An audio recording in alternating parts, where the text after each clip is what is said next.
We have a Ask Cricbuzz live question because a lot of you send in questions. I ignore most of them, but some of them are pretty good. Like this one by Surbhi Sharma saying Rahul Dravid has been handed a coaching extension. Do you think it's the right call and will it be easy for the coach to instill the belief to bounce back in 6 months for an ICC World Cup trophy?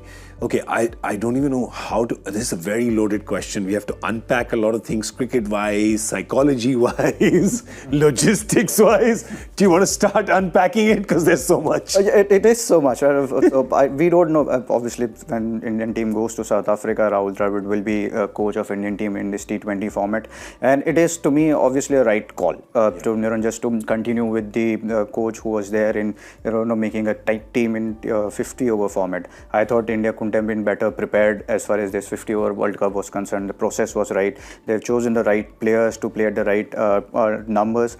But here also now you have someone who's been around for 2 years, 2.5 years, and all of these young players, like we're talking about all of the building in all these young players into this T20 format, who all have played India A under Rahul Dravid. So Rahul Dravid knows them really well, knows the character really well. So I think it does make a real sense that, it just carries on till World Cup. And then obviously it's his call and BCCI, whatever they have to decide. But this is actually a right call to have him continuing till the World Cup. If I was to just flip the question, Zach, I feel like if a new coach was to come in, especially with T20Is right now, you have 3 against South Africa, 3 against Afghanistan. That's 6 T20Is before you go to a World Cup. That would just be disastrous. Look, I have just a general view on this whole scenario, how it has been going. We've been at Cricbuzz talking about so many captains, so many vice captains, all the things which are happening around. With so much of cricket also happening, you need that continuity factor, which is going to be very, very important one. Yeah. And you need that stability, and how you're going to achieve that stability when you have so many moving parts is having something which is constant. So I think whoever becomes the coach needs to be constant and should maintain that continuity for a while, so that all the processes are followed and communicated in that regard. You form a nice setup with regard to the higher management in BCCI, to the selectors, to the NCA, to the Indian team and captains across formats, because that's the way. I mean, it's heading that way. Whether you like it or not, it's so many the series which are planned. You have to give priority to certain series. True. You have to decide. Okay, now the test cycle which is going on.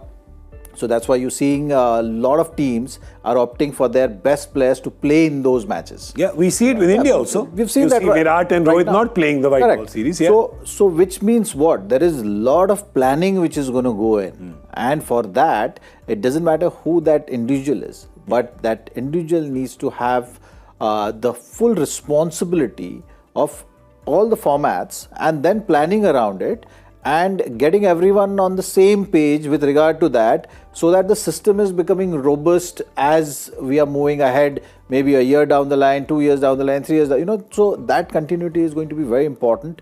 Usually we've seen in Indian cricket that continuity is maintained through one captain being there for all the formats. Yeah. You go back to 20 years and you'll see one captain being there for test matches, ODIs.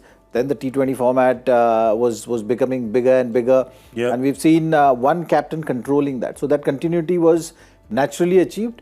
Now it's the demand of how the cricket is growing, how the matches are being scheduled. So you need this flexibility, because that's important for the players. It's important for players to be ready for certain tournaments which are very important for Indian team. But this continuity part which I'm talking about has to be done through one coach. I think we're just maybe a few years away from split captaincy and split coaching across formats, right, Parthiv? Because there's just too much cricket happening. You can't have one person in charge of captaincy and coaching. Yep. And that's exactly what Zach is coming to. When there's an amount of cricket is being played, we see that we have to see workload of players. Now we have to see the workload of coaches also. If you want to have that tactical side into it, if you want to put your mind into it, you can't just do it series by series by series. It becomes very monotonous for any human being for that matter. But when you have certain kind of big landmark tournament. Before that, you want to give your coach a full year so that he can plan accordingly. He can plan player which series he wants to give the rest to, which is the series he wants to come to.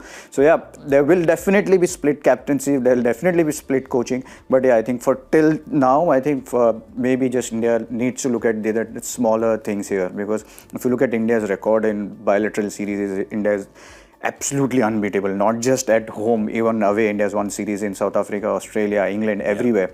So now that what India is looking for is that ICC trophy. So that's when that is something. To get that, you need to get everything right, whether it is the captain, whether it is team, or whether it is a coach or the selectors, because everyone has to be on the same page.